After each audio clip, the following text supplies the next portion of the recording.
Hi, everybody. Welcome to tonight's Gourmet Mac and Cheese and Spiced Squash live stream. So excited to have everyone tuning in tonight. My name's Carrie. I am City Market's Assistant Outreach and Education Manager. I'm the one who's been sending you all of the emails. So now you can finally put at least part of a face to a name. We are still under an indoor mask mandate here in Burlington, so both I and the instructor will be masked for this. Sorry if that upsets you, but it's the rules right now. So excited to have Chef Jason Gelrud here tonight to teach us his mac and cheese with caramelized onion and bacon recipe. I'm so excited to eat it. If at any point you have questions or comments during the class, you can type them into the chat box. I'll go behind the scenes and put an announcement in there so that you can see where that is and how you can submit questions and comments. And you'll hear my voice reading those out to our chef as those come in. If you want to put where you're watching from in that question and answer box too, that's always exciting to find out where people are watching us from, because a lot of our audience is coming from outside of Burlington, which is great. If you're joining us a little bit late, you can always hit live. It's down near the bottom by the play pause button, and that will catch you up to where we are rather than making you start from the very beginning. So that can be really helpful if you're joining a little late. I think without further ado, I'll turn things over to Chef Jason and let him take it away. Chef. Hi, everyone. How you doing tonight? Appreciate you joining us. As Carrie said, tonight we're going to continue kind of with the comfort food series that we've kind of been doing, and do another easy kind of weeknight meal that's comforting and a little bit elevated from your typical just mac and cheese. So we're going to go ahead and get started. One thing I like to talk about first is we got a recipe here. You want to read through the whole recipe before you start cooking. It's a good way just to get an idea of what you need, the steps that you're going to be taking. Sometimes things happen in a different order than you may think they should, or there may be a step that you think that you'd want to do a little bit before something else, or a lot of times it's like, oh, make sure your onions are chopped this way, and then you get into the recipe and you're like, oh, I never chopped my onions. So just read through it, make sure you know what you're getting into, and makes it a lot easier in the long run. So we are going to get started. I have in this pan just a little bit of butter melting. It's about 4 tablespoons. That is for the caramelized onions. So this is going to get going in a cast iron pan. You can use a nice cast iron, a stainless steel. Non-sticks work okay, but the one thing you want to develop is some of the fond, some of the browning in the bottom of the pan that's going to give you the nice color of the caramelization on your onions. So we'll go ahead and get these chopped up and into the butter. One thing I like to work with is just a little scrap bowl. Makes it easier as well as as you're going to clean up. So this butter is starting to melt. What you want this on is like a medium low. It's going to be you don't want to saute these onions. You don't want to char them. What you're trying to do is really bring out the sugars and caramelize the onions by bringing out the sugars and the sweetness. Caramelized onions should be really sweet. It's going to take generally about a half hour to 40 minutes to do them right. We might speed these along tonight, depending on our timing. But if you kept it slow, like medium low, and you just kept stirring them, you're going to develop what you're looking for. We've got 2 people tuned in from Auburn, Massachusetts, and Coney Island, so that's cool. Awesome. Welcome. If you do see that these onions are starting to get too much color on them, I'm going to take this butter off for a second, starting to get a little hot. Then you can add a little water to the pan if you feel like the pan's a little too dry. Just a little bit, like a tablespoon at a time, just to kind of get unstick them from the bottom of the pan. We're going to slice these. I sliced my onions. I peeled them, cut them in half. We're going to do half moons, about 1/8 of an inch. So you're just going to run your knife through.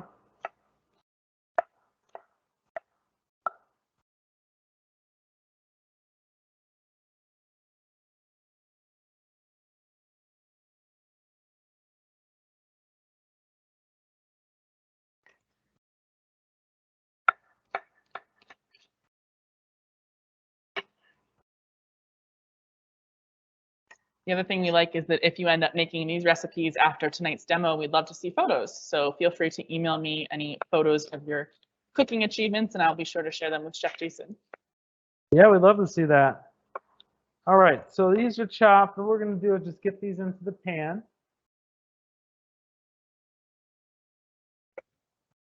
All right, so we got those in there. And there we go. We're just going to let them start to go. And stir them every once in a while. Once they start to sweat, again, just give them a stir occasionally, just so you're not browning them too much. All right. Those are starting to go. Now what we're going to do is we're going to get our squash chopped up and start working on that because we want to get that into the oven. So I got a nice butternut squash here. We want to peel this first.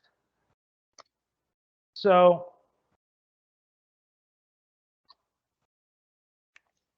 I'll give this a quick wipe. What I like to do with these is take the top off, take the bottom off, just a little bit. Now you can use a vegetable peeler if you like, but for me, once you get this set up like this, it's just easy enough to take your knife down the sides and peel it this way. I picked one that was extra pyramid shaped as opposed to more bulbous. It does make it easier to get through. I'm going to show you also a way to peel this that kind of cut it in two different ways. So you're going to kind of separate the squash. The top doesn't have any seeds in it, so that's easy to cut. The bottom is what you have to worry about taking the seeds out of. Oops. Someone watching from Cleveland, Ohio. Yes, also snowy there as well. We have some snow here. All right, so it's basically done. Take the bottom little rim off of here.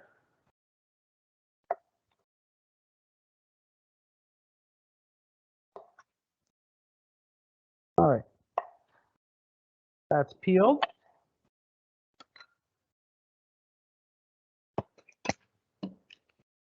Okay, spoon, excuse me. We have one already. Just grabbing a spoon to scrape out the seeds. So right where it kind of connected, or excuse me, not connected, where it kind of turns in and out, that's where the seeds are going to be in here. This isn't going to have any seeds. So we're going to go ahead and chop this to start roasting this into, I like to do it in like a dice. That's how I wrote the recipe too. Yeah, peeled and cubed. I like to cube it.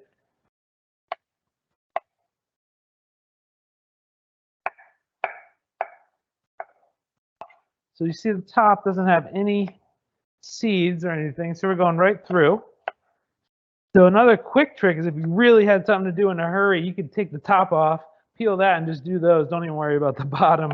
Done that for a catering event or two, something on the fly. These guys.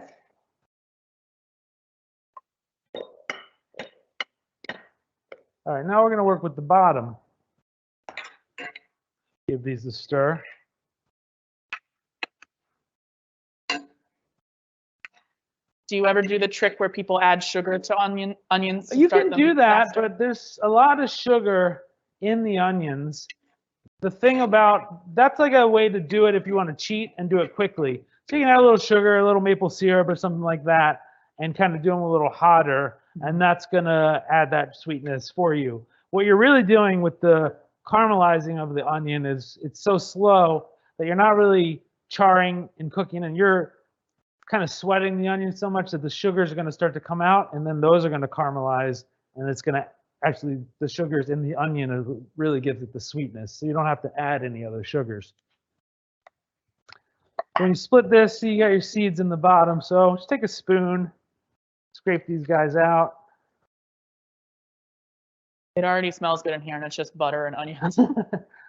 That's always a good combination. All right.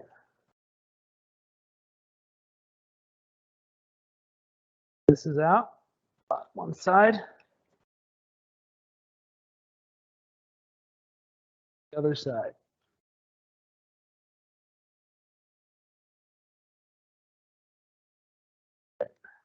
So the butternut squash, that's also, it's a little sweet too, especially when you roast it. So this is going to pair really nice with kind of the sharpness of the bacon and the cheddar cheese and all the good creaminess of the mac and cheese. This is going to have these aromatic winter flavors that are going to cut through some of that richness. So it'll be a really nice complement, especially this time of the year. All right, so that's done. So we're going to cube this side. I just like to roll it around. Somebody says they came in a bit late. Is there oil in the pan with the onions? Just butter. Butter, yep.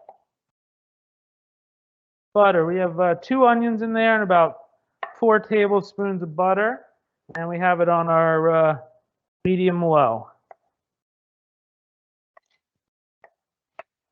Okay, so this side's almost done.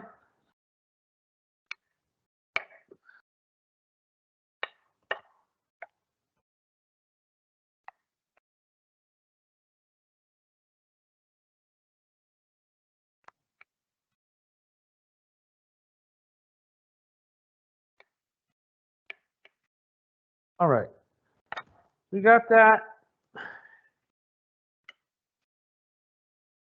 So what we're going to do now is toss the squash with our ingredients. So we're going to take a drizzle of olive oil.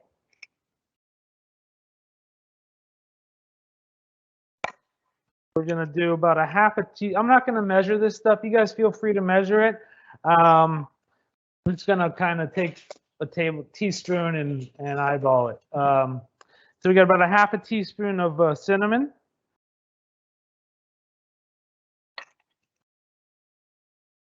We have a clove, allspice.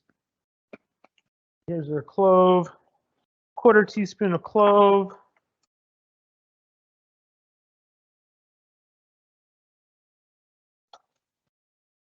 Some ginger, just nice winter flavors. Yep.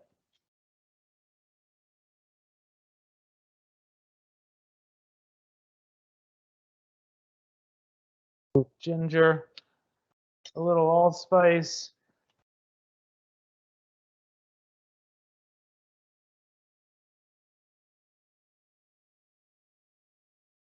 You can get it out. Sorry about that. All right. Put that in a jar for next time. So allspice, nutmeg. It's almost like a chai seasoning. Yeah, it's like a chai or pumpkin spice type of thing. It's just that seasoning, you know. And then a little bit of cayenne, actually, for a little spice. Not much, like 1/8 teaspoon. A little salt and pepper to taste.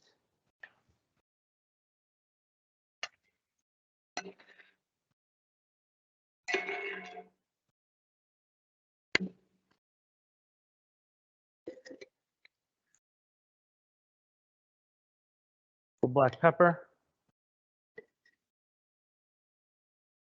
little salt. Do you have other types of seasonings that you like on butternut squash if you're not going to do the winter? Sage is always nice, like a roasted sage and just sage and butter, and the salt and pepper I like a lot. That's nice. You know, roasted garlic, that type of thing. But a lot of times it depends on the squash. The butternut, I usually do something like this. That's kind of like complements the sweetness. Or just salt and pepper, you know, and olive oil is also really nice. And then we just want a little maple syrup in here. We got a nice Vermont maple syrup. So about a quarter cup or so. A touch more. Okay, then we're going to mix that, and we're just going to throw this on a sheet pan and put this in the oven until it starts to get soft, about 20, 25, 30 minutes. So I'll just give this a nice toss. Make sure you kind of coat it. Get everything coated. The olive oil, those spices get nice and dispersed around because some of them are strong, especially if you're going to bite directly into it. But these with the sweetness of the squash is really nice. It's kind of can be almost like desserty. Yeah, I was thinking with like a dollop of like mascarpone or yogurt Yeah, on or top. even some melted marshmallows or something. It's really nice. Like a cream, you know. Mhm. We'll turn this down a little bit. See, I don't know if you guys can see, but getting a little color on that. That's a little high. We'll turn this down just a little bit. All right. Have our sheet pan here. No need to grease it. The squash already has oil on it. You kind of want to develop some of these sugars. Okay, so let's throw this into an oven that's already been preheated to 425. So we'll go ahead and do that.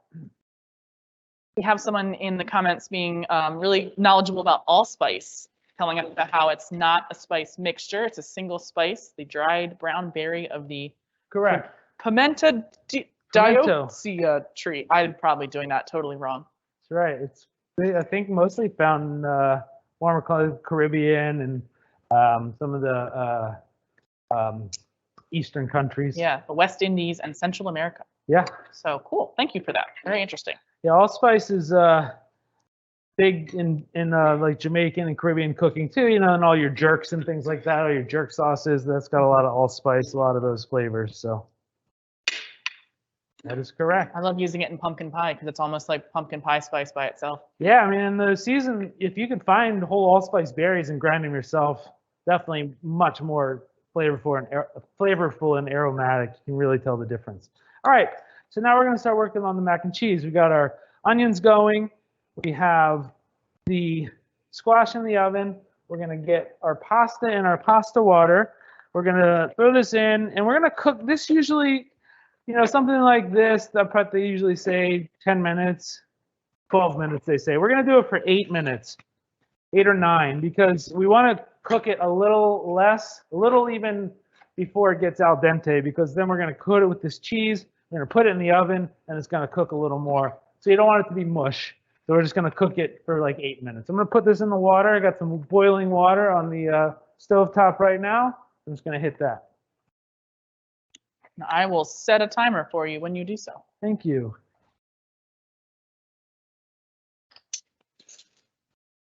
Right. Put that in there. Now, are you a heavily salt your pasta water, a medium salt? I was always taught to salt your pasta water to the salinity of seawater. You want it like salty like the ocean.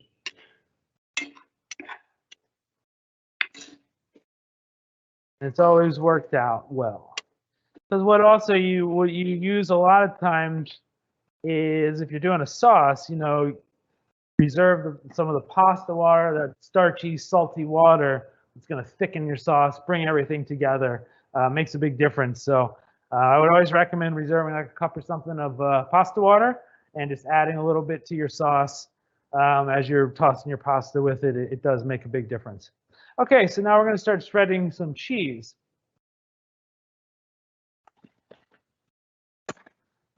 So we need a cup of cheddar. Nice cheese blends here. We have some Swiss or Harlsberg is what we have today. Some nice Parmesan Reggiano. Some provolone. And some Cabot cheddar. We got Vermont sharp. We don't have the extra sharp. Regular sharp. Some of the extra sharps will separate a little bit too much, a little too oily. So just get yourself some sharp cheddar. I'm going to do a cup of this. So just shred.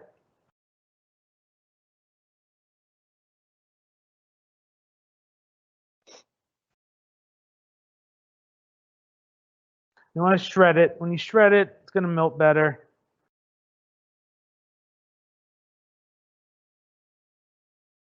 See how we did there. Yeah, that's about a cup. Okay, so a cup. Now we're going to do a half cup of each of the other cheeses. Excuse me. So we're going to take these slices and we're just going to kind of feather them ourselves, or like really julienne them fine, and kind of get a half cup's worth.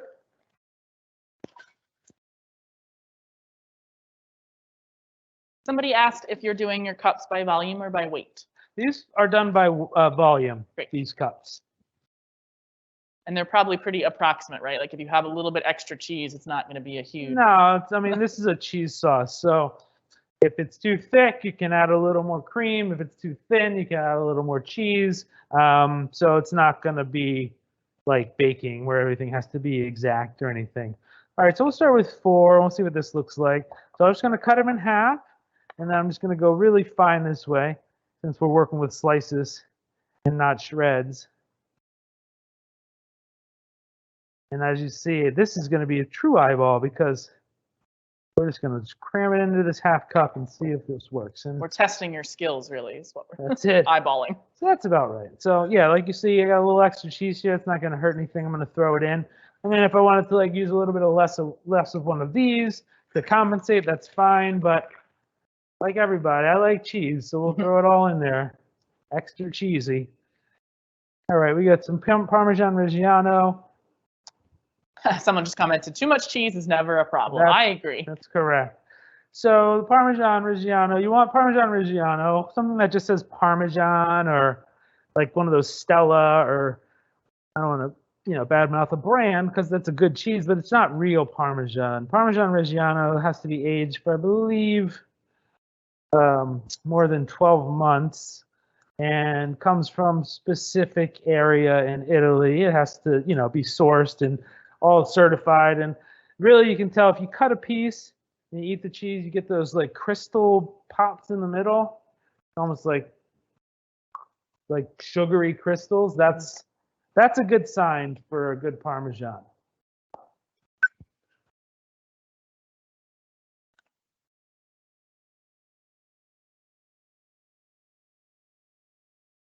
Got our Harlsberg here.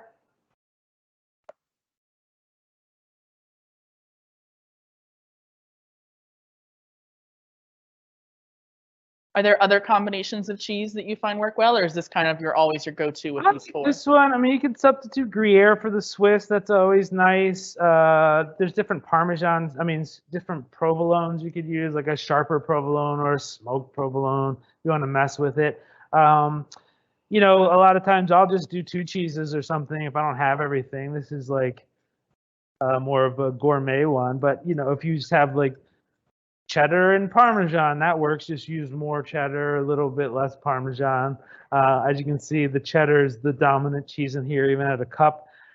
It just has a better, sharper flavor, and it's going to give it that really mac and cheese identity that you notice that you're used to. But if you wanted to do a different cheese, like I'm all about just doing like whatever you feel is going to work for you. Like this is a good blend. It really is. It works, but it's not set in stone. We just want to be careful of certain types of cheeses that don't melt well, like, Manchego doesn't melt very well, or halloumi, like those types of things, or feta. But, good melting cheeses, it doesn't really quite matter.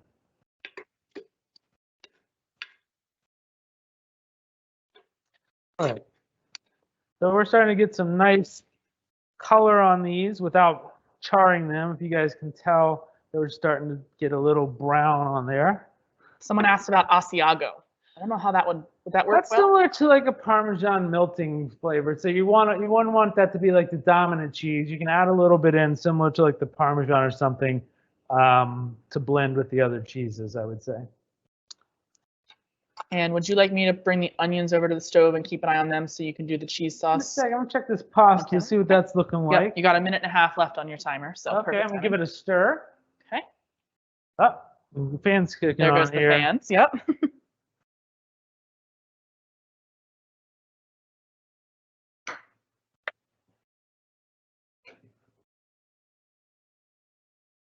We're just checking the doneness of the pasta right now. Yeah. So as Carrie said, we're going to go ahead and move these onions. You guys see what's going on here. We just got, we're just caramelizing them. We're just watching them. We're going to keep stirring them until we get a little more of a brown color on here. So probably another five or so minutes. So 5 or 10 minutes. And as we're building the cheese sauce, these will finish, and then we'll put it all together. All right. Yes. Yeah, and if you can hear any of that noise in the background, hopefully the mics are good at canceling it out, but the oven range hood fans kick on automatically, so I can't turn them off, but hopefully everything's still nice and clear with the mics.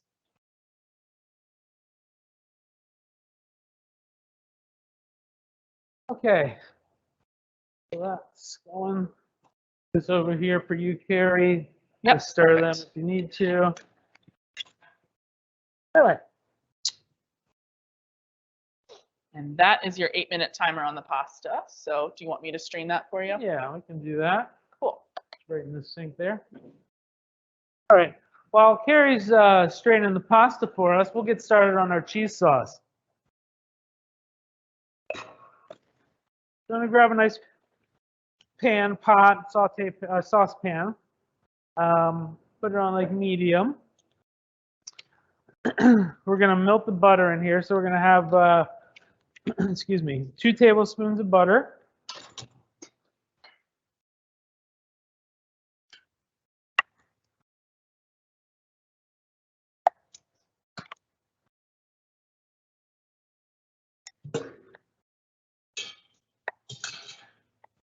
Cut up the butter a little bit into pieces. It melts a little quicker.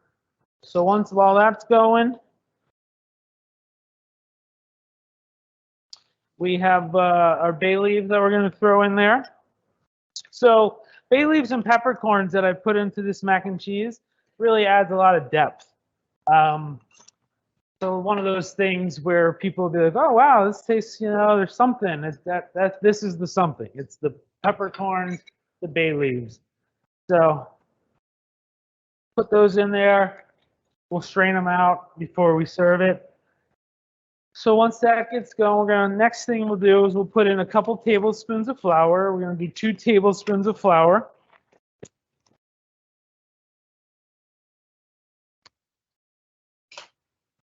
Once this butter's melted.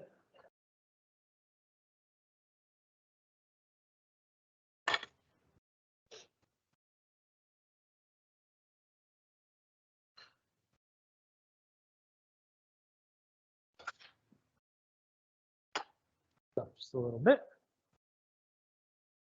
This one you can put a little heat on. You want like medium high or so, because we want to start getting this roux. Want some color on the roux. So put the 2 tablespoons of flour in there.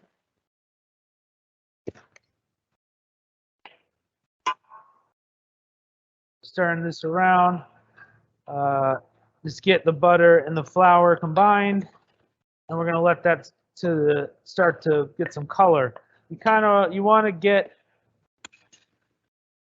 I always say like the color of cardboard, like a not quite dark brown, a little bit before that. I mean, the color of cardboard is always a good one, or like, yeah, like the color, like this type of color is kind of what you're looking for. That also gives it depth, some nuttiness. And then once you get that color, we'll add our cream, and then we'll start to add our cheese.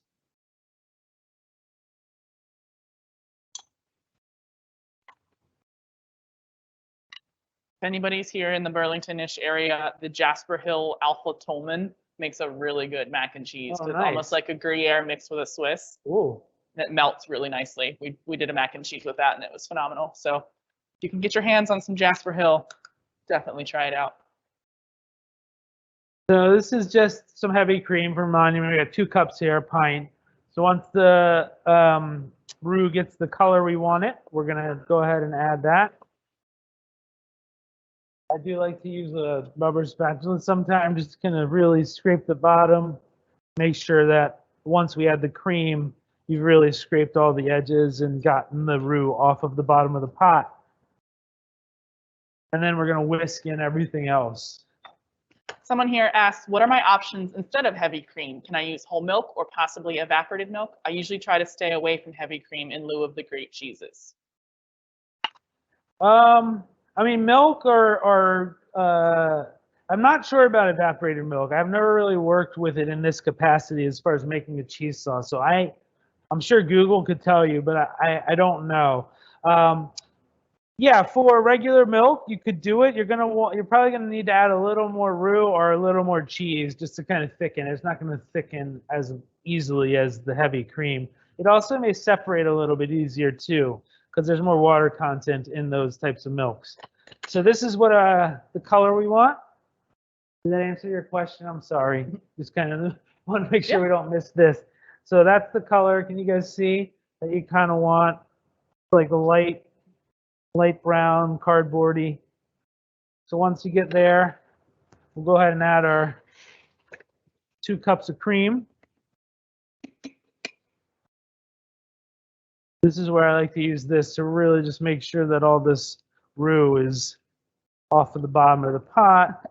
They said more cheese it is then. Thanks. That's it. More cheese. Just keep adding it till it's thick enough. It's comfort food season, always more cheese. That's right. But when you add the cheese, what I'll show you here in a second is you want to do it slowly. You don't want to add all your cheese at one time. You want to make sure your cheese gets incorporated and melted before you add the next one, or else you will come up with kind of a clumpy cheese sauce. It will have an easier chance of separating. All right. Once this roux is all incorporated and dissolved into your cream, what we're going to start looking for is a little sizzle on the bottom of the pot here. Then we'll start adding our cheese. We want to bring this cheese, the cream and the roux. We want to bring this up to like a simmer, like just before a simmer. So it's just starting to do that right now. So I'm going to go ahead and add like a nice handful of cheese. Okay, put that in here, and I will start incorporating that, melting that. Once that's melted, you can see really add a little bit more. Could you do just a whole bunch of already ground black pepper instead of the peppercorns? Well, it's going to really season your cheese sauce, and when you strain it, you're not going to strain it out. It's just going to be you're going to get a really, this doesn't add like peppery flavor to it. It adds just like a depth of flavor. You're not going to taste pepper when you taste this. So if you like pepper, then sure, add black pepper to it. But if you do add it, it will add black pepper flavor. Mm-hmm. So. Someone commented, a strange optical illusion. The pot appears oval until you pick it up. Yes, there's a slight fisheye effect on the camera that we're using to be able to get the whole workstation in the view. So yes, there's a little bit of a fisheye you'll probably notice. It is a round pot, I promise. Objects in this camera are closer than they appear. So you see how it's nice, getting really nice and smooth. Really nice smooth sauce. We don't have any separation going on. So what I was talking about the pasta water, we don't want to add it to this necessarily this sauce. The only way I would add it to this sauce is if it was like a little too thick, I might take a little pasta water and thin it out. But you could also do that with more cream. But Carrie was nice enough to bring us a little. So we're just going to put a touch in here. Let's kind of bring it all together. Okay. So that's done. Are you using salted or unsalted butter? Unsalted butter. I always use unsalted butter because you can always add salt. And then somebody else asked, could you put the bay leaves and peppercorns in a spice ball so you don't have to strain it at the end? Sure, you could do that. But the one thing about straining it at the end, which I find helps, is it does smooth out the sauce again. So I do like doing that. So what I do is I'll take it through the strainer, and then it's going to also help smooth the sauce out. So I would recommend straining it just because you get that effect. But if you wanted to use a spice ball, that's fine.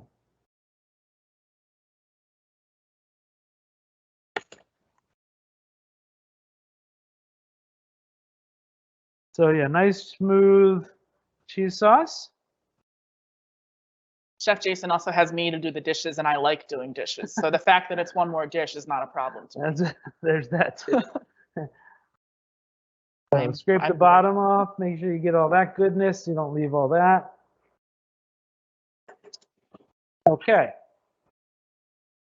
While that's kind of hanging out, we're going to put this on here because we got to get these going too. So what we're going to do right now is we're going to start the topping.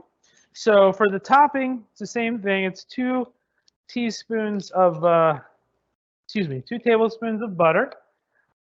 We also want to shred just a little bit more cheddar to throw into the topping. Just like a couple tablespoons. We have, like 2 tablespoons.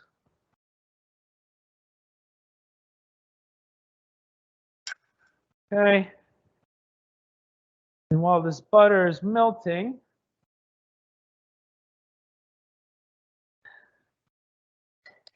we're going to start our cheese, combining our mac and cheese here. So we'll take our noodles. We're going to add all of our noodles to this sauce.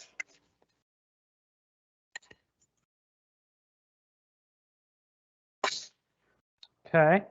We're going to take, we have bacon cooked off. We have a ½ pound of bacon cooked off. We're going to take about 3/4 of that. Chop that up.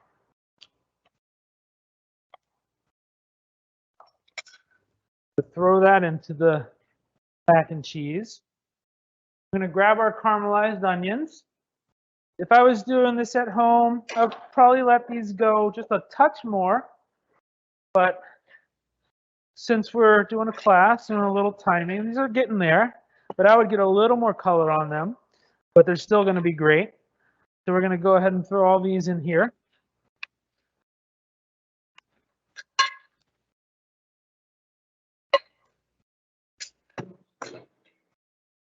And then we're just going to mix this up. While you're mixing, somebody says, I seem to have trouble with lumpy roux. Any suggestions on how to eliminate that? The roux itself is lumpy? Mm-hmm. Sounds like it. You want to definitely just, really make sure you're whisking it, and don't, if you feel like you're having a real hard time, I added all the cream at the same time.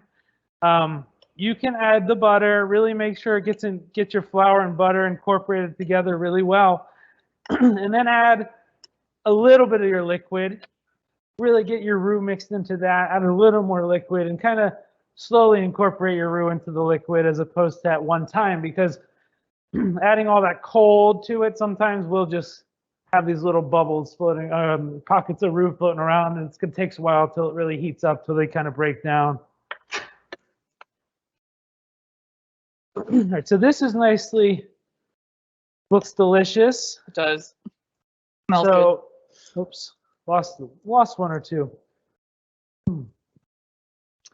So now that our butter is melted here, we're going to put our panko, about a cup of panko or so, into the butter. For people who don't know what panko is, can you explain what that is?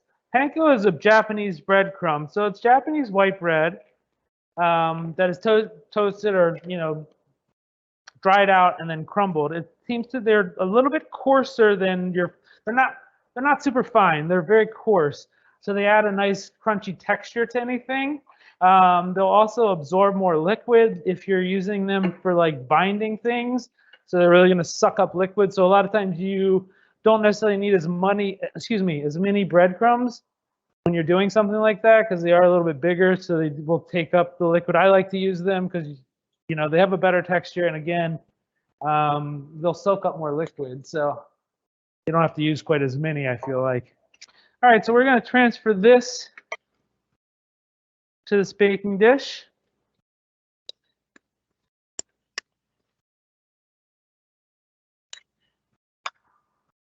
Spread this guy out.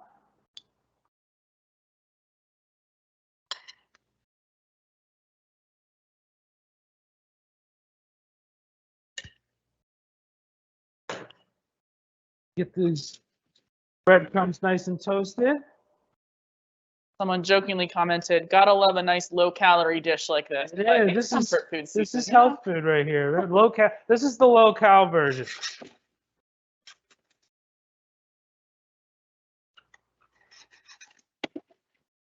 Low-fat mac and cheese just wouldn't be as soul satisfying.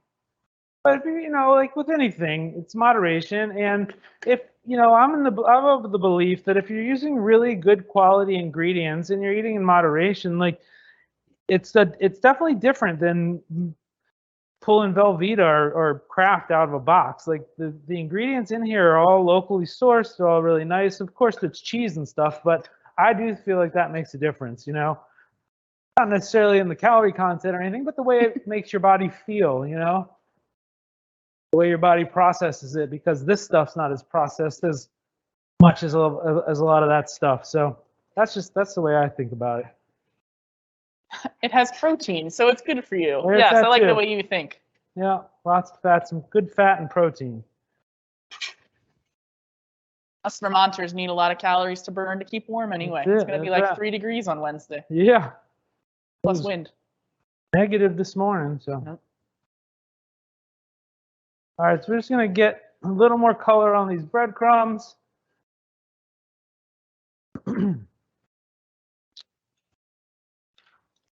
The rest of this bacon.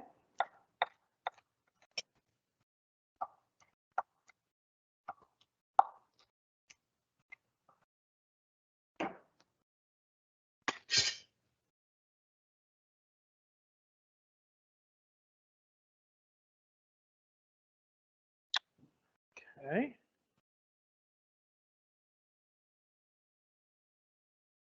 Waiting for these to toast a little bit more, and that'll be about good. Just sprinkle these on top of our mac and cheese because they're going to brown a little bit more in the oven. So just get those on there. Take the rest of our bacon that we have left over, sprinkle that right on top. All right, we'll pop this in the oven. So whenever Chef Jason comes and does these classes for us, he is more than happy to answer any cooking questions you have, even if they aren't related to whatever it is that we're making in that class. We always try to aim for about an hour's worth of cooking and then plenty of question time. So now feel free to put any questions about cooking or whatever that you have for Chef Jason in the chat. Someone says 3 degrees is nothing. I'm from Canada and we're dropping to negative 23 degrees Celsius on Wednesday. Ooh, yikes. I'm not even sure what that is in Fahrenheit, but I'm sure it's cold. Things are looking good over there. So we have some time. We did have, last Saturday, it was negative like 40-ish with the wind chill. Yeah, the wind chill like negative 30 something. Yeah, with the wind chill, that was pretty cold. That was not, yeah. Just stayed inside. Yeah. So yeah, any questions that you guys have? We have a few minutes while these things are finishing in the oven.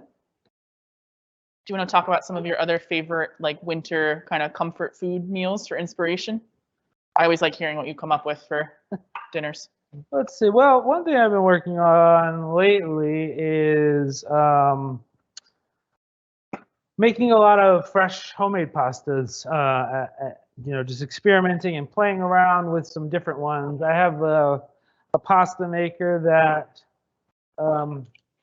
it makes like rigatoni and macaroni, and it's got like those types of noodles, not necessarily just spaghetti and fettuccine. So I've been playing around with that, playing around with ordering like nice Italian like durum semolina flour and like getting the right consistency and trying to dry my own pastas and things like that. So I've been playing around with those things, which is fun in the winter for different comforting pasta meals. You know, I'm always big in soups and stews in the winter. Those are always fun. Like I did a sausage and kale soup the other week. That was really nice. Like sausage, kale, stock, you know, onions and garlic and some other herbs and aromatics in there. That was fun. That came out nice. Trying to think what else I've been working on lately. I always play around with pizza. I'm a big pizza fan, so I make a lot of my own pizza. Yeah, and then just also a lot of the stuff that we've been cooking at work, you know, at different places I work at. So, you know, again, like we did some short rib dishes that have been fun, like really slow braising short ribs, red wine, beef stock, you know, rosemary, thyme, let that go for a while. That one's good. I've done some nice short rib ragouts with that. I did, actually, lately, one of the things I've played with and done over the last year or two is beef cheeks this time of year. I don't know if someone said they're from Canada. I don't know if you're familiar, but beef cheeks are really great. The collagen or fat is really tightly wound, so you slowly cook it, slow and low, red wine, you know, beef stock, a little bit of tomato paste, break it down, hours and hours. But once it breaks down, it's like you eat stuff with a spoon. So I really like so those are some of the things that I've been playing with recently. Yeah, and you can also check out our website. If you go to our class calendar page, there's a link to all of our pre-recorded classes, and Chef Jason's done a bunch of sort of his comfort food series for us, and those are up there.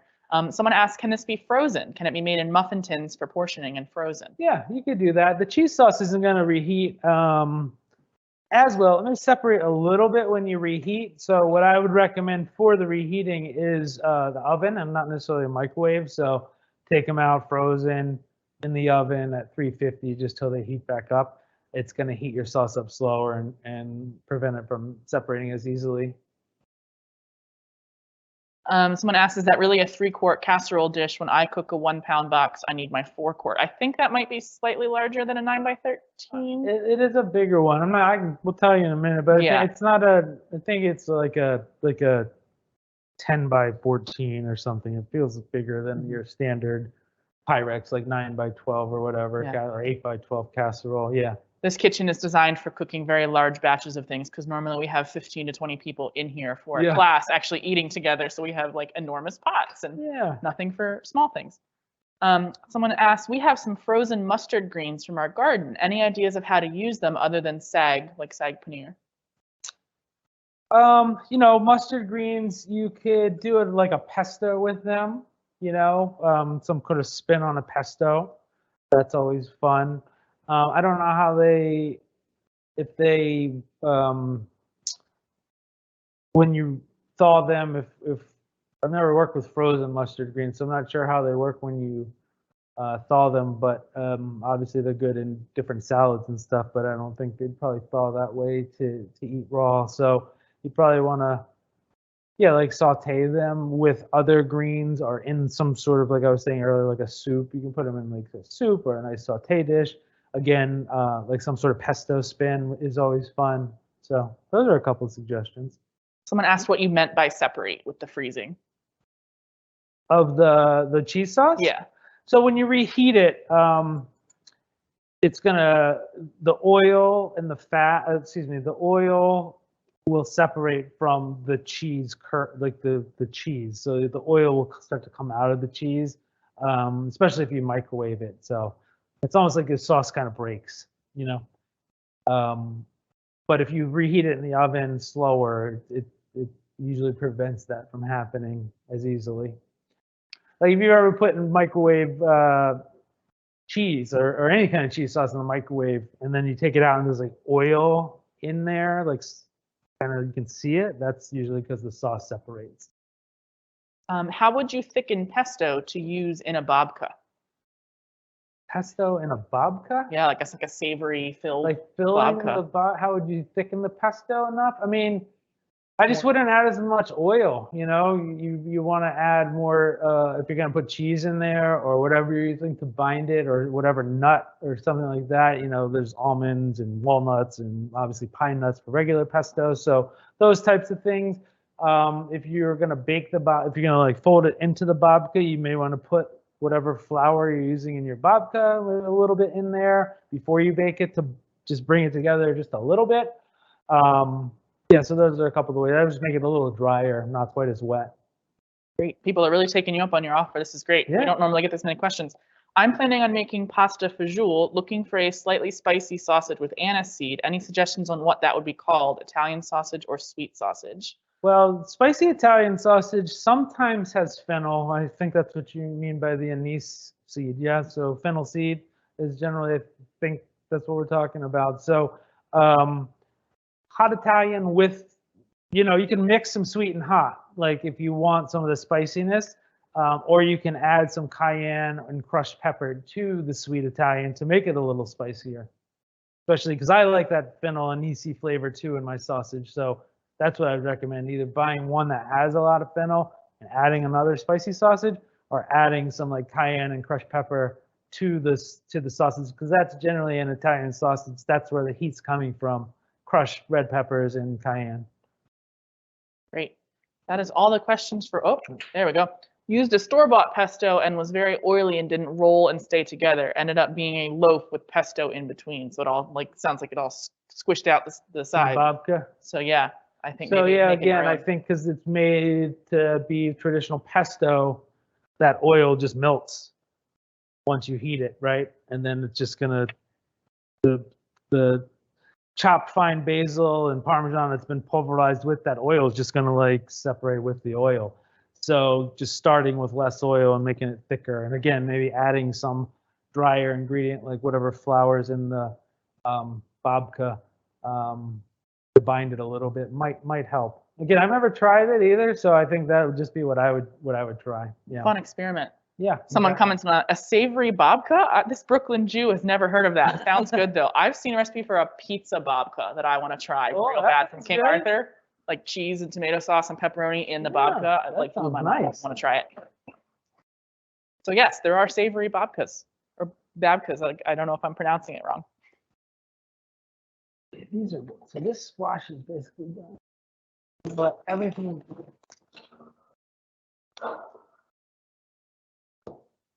Going to be 3 more minutes and everything's going to be done. Great. Pull it all out. You hear that? Everybody's got 3 more minutes to submit questions. Yeah, like 2 or 3 more minutes. I hope everyone enjoyed this, and I hope that did help with your mac and cheese stuff. I mean, that cheese sauce is basically like any base of any sauce that you want to do as far as a cheese sauce. So you take your roux and you make that, and you'd add your cream, and then you like slowly start adding your cheese. So you get the consistency you want, and then you can like balance it at that point. It's really up to you how thick or thin you want it. So add more cheese, it gets too thick. Add a little more cream, thin it out. Add more cheese, get to the point you want. Adding the herbs, the bay leaf or peppercorn or whatever, that's totally up to you. Anything like you do, anything like that is just going to infuse some flavor into your sauce, and then when you strain it out, the flavor stays in. And all the stuff will come out. Again, you don't have to put in the peppercorns or the bay leaves. I make plenty of times without it. So that's a couple things with the cheese sauce. Somebody says, truly appreciate this complimentary program. Thanks so much for offering. Can you talk a bit about City Market? Oh, that's wow. Carrie can talk more about we never City get Market. That question. Yeah. So City Market, we're here in Burlington, Vermont. We have 2 stores. We're in the downtown, and we're also in the south end on Flynn Ave. I know sounds like a lot of people watching are not locals, so we'd love to have you come visit when it feels safe. And yeah, we're just a co-op owned grocery store. So that means that we're owned by our members, which is great.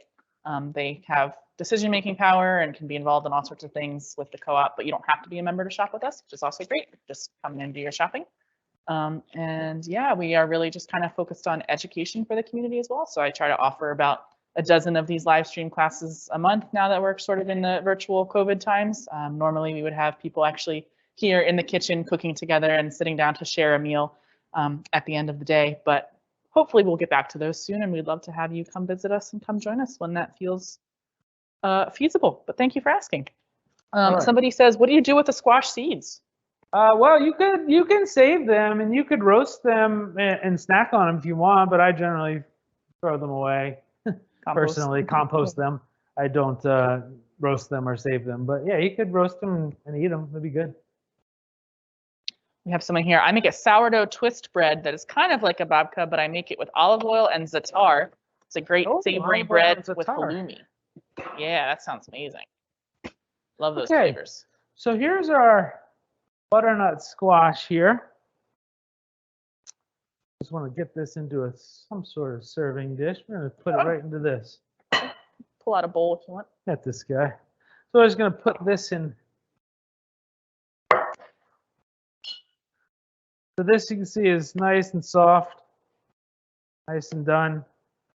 That soft, when it gets soft like that, that's when all those sugars start to come out, all that sweetness from the squash.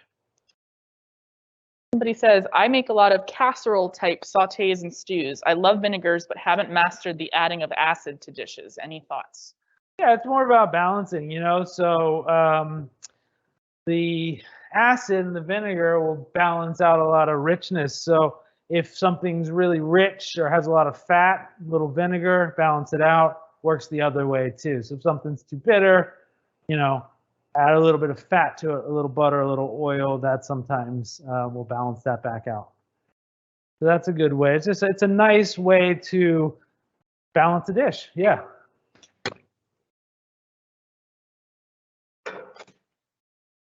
And you would think that the vinegar, you're really going to taste it a lot of times, but you don't. It's there, and it just makes the dish just taste a lot better. Okay, so this squash is done. Now we're going to go grab the mac and cheese.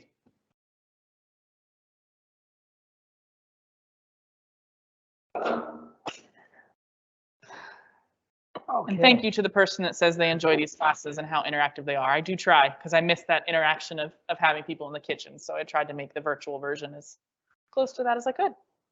So there's the mac and cheese. Nice and crispy, caramelized on the top, you can see.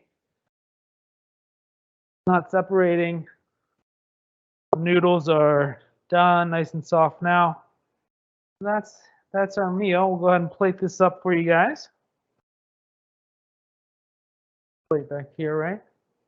Next one over. This one.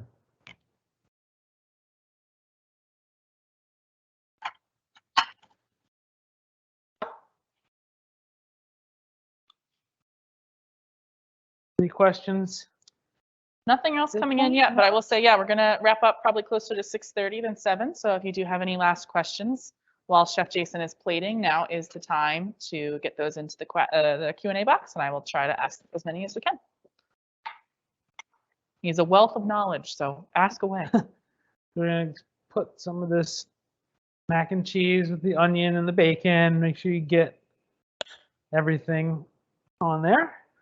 Someone here says that they've made the squash already and it was delicious. Oh, great good. to hear. Awesome. Glad. Thanks. It's awesome. So we're just going to throw a little bit of the squash on there. And that's it. And you get the really rich, you know, bacony, sweet caramelized onion, cheesy mac and cheese with this nice aromatic winter spices that are going to cut through some of that richness. So yeah, a little comfort meal. Serve this with a little salad or something to start. Be a great weeknight meal. Super local too. It's a local squash, a bunch of local cheeses. Local cream, local cheese. Yeah, a lot of local stuff. Local butter. Local flour. Yeah, right. We're pretty lucky here. Yeah. All right, so I'll leave the question and answer box up for another minute or two in case anybody is furiously typing, but just want to say a big thanks to all of you for tuning in. Big thanks to Chef Jason for coming and teaching us his ways. And I see a couple questions coming in. Yay. The protein in the cheese, what if some meat was added made the same way? Not sure what that question is asking. So you can, if you're asking if you can replace the bacon with a different meat, sure, add any protein you want. Just want to make sure it's cooked first because it's not going to cook long enough. We cook the bacon first. You know, if you just want to, you know, cook some chicken and toss it in with the when we were tossing the onions and the bacon into the pasta with the cheese sauce. If you wanted to do beef, ground beef, or like I said, chicken or shrimp or whatever, it'll work. Could you cook the squash in an air fryer versus the oven? Sure, you could. Depending on your air fryer, though, with the maple syrup and everything, that might like leak down into the bottom of it. The oil should be fine, but you may want to toss it in something after if you want the sweetness. But yeah, you could do that. Someone says, I've been waiting almost a year for Chef Jason to repeat this class, and it was worth the wait. Thanks for an amazing class. Well, thank you. been that long. Yeah, because we did it for We Heart Local Month last year. That's right. All right, it looks like the questions have slowed down. Someone's asking me if they can get PDFs of previous recipes. Yes, shoot me an email. I'm putting my email in the chat in just a second, and you can ask me to send you recipes from previous classes. Everybody has this one. But yeah, we would love to see photos if you make them. Yeah, the protein in the cheese, but can meat add? Yep, perfect. Awesome. So I will go ahead and end our session tonight a little early so everybody has some time to go make dinner. Hopefully this recipe. Thank you all so much. We will hopefully hear from everybody later, and stay warm if you're somewhere cold. Bye. Bye.